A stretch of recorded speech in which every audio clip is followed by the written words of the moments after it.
游戏史上有这么两位主角，这两位就是被许多玩家所熟知的劳拉·克劳夫和内森·德雷克。两人的经历可以说，只要被他们途经的遗迹与建筑，以及乘坐过的交通工具，都会因为各种不可抗力因素倒塌或者损毁。能活下来，只能说他们的命非常之硬。当然，屏幕前的你要是能得到像劳拉这样的妹子，并且活得相当安全，那你就一定是脚踏七星帝王之命。而今天我们要讲的就是另一位像劳拉一样命硬的游戏主角内森·德雷克。他有着典型的厄运体质，经常主动或被动卷入麻烦事件，有着西方倒斗界的耻辱之称，并且还有着一副开了光的嘴。此时的他正和一位叫艾琳娜的女记者在巴拿马海域打捞一座棺木，而这座棺木里的人正是16世纪英国的著名航海探险家法兰西斯·德雷克爵士，并且棺木和德雷克爵士生前掌握着的神秘宝藏有着某种关联。在两人的交谈中得知，内森正是这位德雷克爵士的后代。而寻找棺木的过程中，女记者艾琳娜以全程跟拍为条件，让电视台资助了内森这次的寻宝行动。当两人打开棺木的时候，却发现只是一座空棺。好在内森在棺木里发现了一本日记，而这本日记正是他想要的，上面有着德雷克爵士生前掌握着的神秘宝藏线索。还没来得及高兴，两人所在的打捞船就遭到了海盗的袭击。艾琳娜本想让内森报警，可内森却说来的时候没有申请相关的文件。好家伙，偷渡啊！这是为了不在巴拿马监狱度过余生，两人便和海盗们展开了战斗。就在打捞船马上就要爆炸的时候，内森的老友苏利文驾驶着水上飞机赶来救下了两人。回到巴拿马港口，内森和苏利文通过日记上的记载，知道了德雷克爵士在太平洋上航行的时候，成功的偷袭并占领了西班牙的舰队，夺走了他们所有的地图以及航海日记。而当德雷克爵士返航的时候，英国的女皇伊丽莎白却下令没收他们所有的地图以及航海日记。德雷克爵士和他所有的船员也被下令对这件事情永远不能提及。既然这件事情引起了英国女皇的重视，甚至不敢冒险派人前去查看，那肯定是德雷克爵士在那一次航海当中发现了神秘且危险的宝藏。可惜的是，日记里记载详细位置的最后一页被人撕掉了，只能按照大致位置寻找。当内森准备和苏利文启程的时候，发现女记者艾琳娜一直跟着自己，于是他便和苏利文在谈笑之间一脚油门甩掉了还在码头上给电视台打电话的艾琳娜。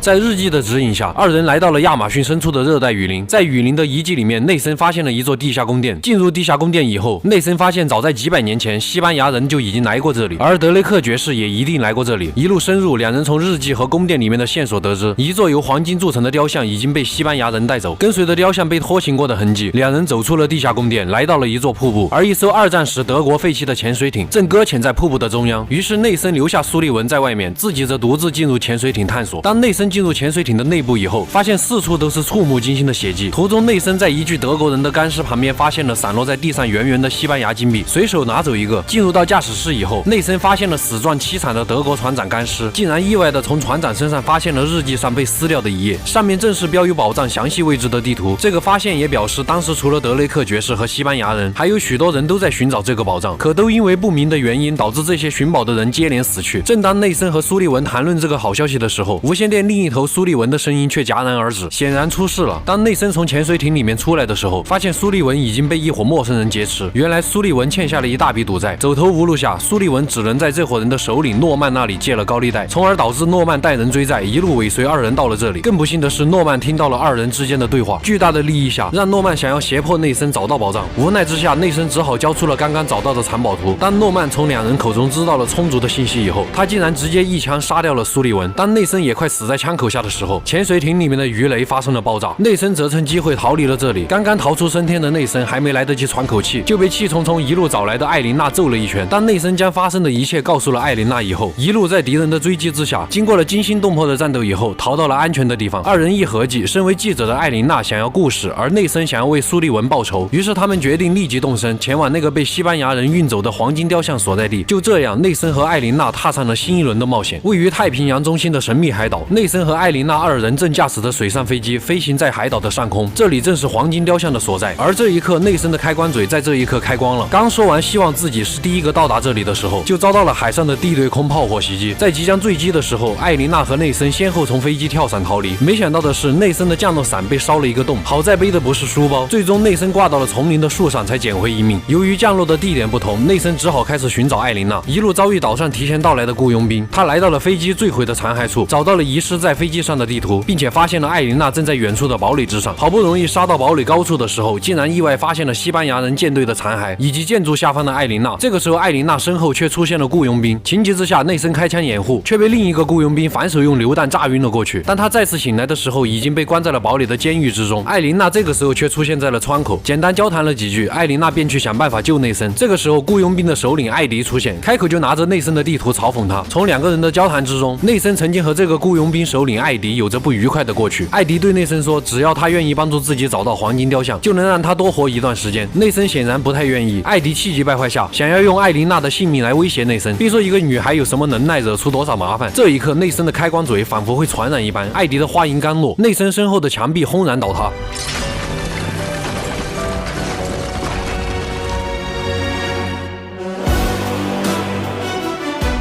先一步反应过来的内森从艾迪手里抢走了地图，坐上车和艾琳娜绝尘而去。一路上，双方展开了激烈的飞车追逐战。当到达一处悬崖的时候，内森驾驶着吉普车坠入水中，侥幸逃过一劫。当二人上岸以后，内森因为经历了这一路的凶险，有了放弃的念头。艾琳娜本想劝说内森，但无论是否放弃，都必须前往港口乘船逃离，而现在只能先到达港口之后再说。于是重新启程，坐上河岸边的摩托艇，朝着港口出发。二人行驶在已经废弃多年的殖民地遗迹中，不禁让人联想，是什么让曾经的大批西班牙殖民者莫名消失。而在遗迹的海关小屋中，内森发现了一批当初西班牙人留下的货物清单，上面记载着西班牙人的舰队搭载着许多金银珠宝从秘鲁出发，清晰地记载了黄金雕像的画像和重量。这时艾琳娜注意到了内森脖子上的戒指，内森则说这枚戒指是德雷克爵士的遗物。一开始正是这枚戒指上的坐标指引内森找到了德雷克爵士的棺木，而内森也非常的崇拜德雷克这位伟大的探险家。之后二人来到港口，发现了一艘快艇。当内森准备上前抢夺快艇的时候，艾琳娜却拦住了他，让他看一下自己之前在路上拍摄的录像。内森定睛一看，发现苏利文竟然还活着，而且还有说有笑的和诺曼登上了直升机。艾琳娜因为对苏利文本身就不熟，导致他对苏利文产生了怀疑。内森只觉得尽管苏利文不是什么好人，但也不会是背叛他的人。既然苏利文还活着，二人改变了计划，准备沿着直升机的方向前往北边的山上营救苏利文。路上经过一处吊桥，内森的开关嘴再一次发作，刚说完让艾琳娜注意这些随时可能掉落的木板，艾琳娜就惨遭不幸。还好内森及时抓住了他，为了保命，艾琳娜只好扔掉了手中的相机。随后二人终于来到了修道院，发现了正在和敌人周旋的苏利文。内森随后解决了敌人，成功救出了苏利文。事后苏利文解释自己之所以没死，正是那本德雷克爵士留下的日记为自己挡下了子弹。昏迷状态下清醒过来的苏利文想办法说服了那个追债人诺曼，让诺曼相信只有自己才能找到宝藏。之后苏利文便带着敌人在这座岛上兜圈子，并且苏利文也发现了宝藏就在这座修道院的某处。误会解开，现在又知道了宝藏的准确位置，三人便开始在修道院内寻找起了宝藏。结合日记的线索解开谜题，他们来到了一处地下遗迹之中。在途中通过头顶的通风口，内森偷听到了诺曼正在和手下的二把手以及雇佣兵首领艾迪三人的对话。因为艾迪一直没能抓住内森，并且他还觉得这座岛似乎被诅咒了。而在诺曼的眼里，艾迪只不过是个迷信且无能的雇佣兵。内森之后离开了这里，继续探索遗迹，一路上与敌人斗智斗勇，破解各种机关谜题。内森终于进入到了宝藏所在的藏宝库，而在藏宝库中，他竟然意外发现了德雷克爵士的尸体。这一刻，内森只觉得伟大的探险家德雷克爵士竟然在这里浪费了他的人生，所谓的壮举也只能到这里了。对这位伟大的探险家失望至极的内森将他身上的戒指取下，随手扔在了德雷克爵士的尸体上。就在这个时候，一脸惊慌的艾迪出现，随之而来的就是紧随其后的丧尸。然而就在阻挡丧尸的过程中，艾迪被丧尸抓住，拖入到了深渊之中。内森则带着艾琳娜逃到了一所德国在二战期间修建的地下工事指挥室中，而通过这里的文件发现，黄金雕像就在他们的脚下。为了重启地下公司中的升降梯，内森一边吐槽德国人不交电费，一边独自进入到了发电室。重启电源以后，巨大的报警声招来了无数的丧尸。一路躲避丧尸的内森进入到了一间医务室，而医务室内的放映机和一封德雷克爵士的信则揭开了黄金雕像的所有秘密。原来西班牙殖民者因为黄金雕像的诅咒，全部变成了丧尸，就连之后来的德国人也全部死在了这里。德雷克爵士为了不让诅咒祸及全世界，毁灭了这里的一切，让水淹没了这座城市。得知真相的内森重新认识了德雷克的伟大。当内森回到指挥室以后，发现艾琳娜竟然已经被诺曼一行人劫持。为了救出艾琳娜，内森一路与诺曼的手下以及丧尸展开了混战。在和苏利文会合以后，他们终于来到了黄金雕像所在的地方，而诺曼带着手下也早已经到达了这里。诺曼以艾琳娜作为威胁，让内森二人缴械投降。内森只能眼睁睁看着敌人即将得到宝藏。这个时候，二把手却非常热情地怂恿诺曼打开黄金雕像。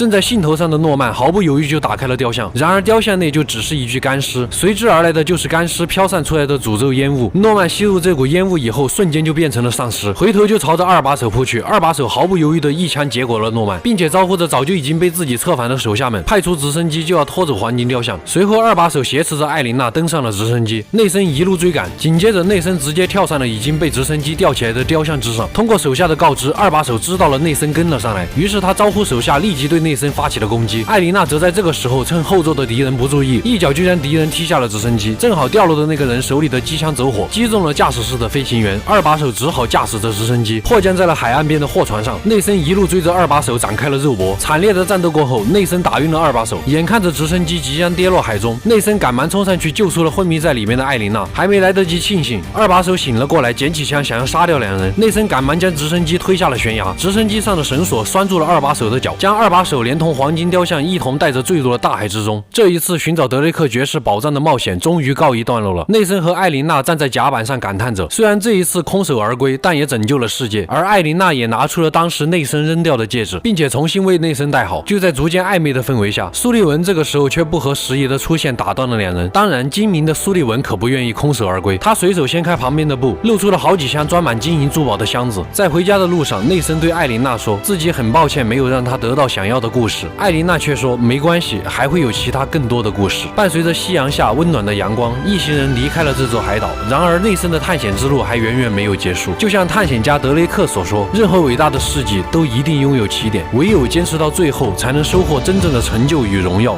我是修边狂魔，咱们下期与内森德雷克在西藏再见。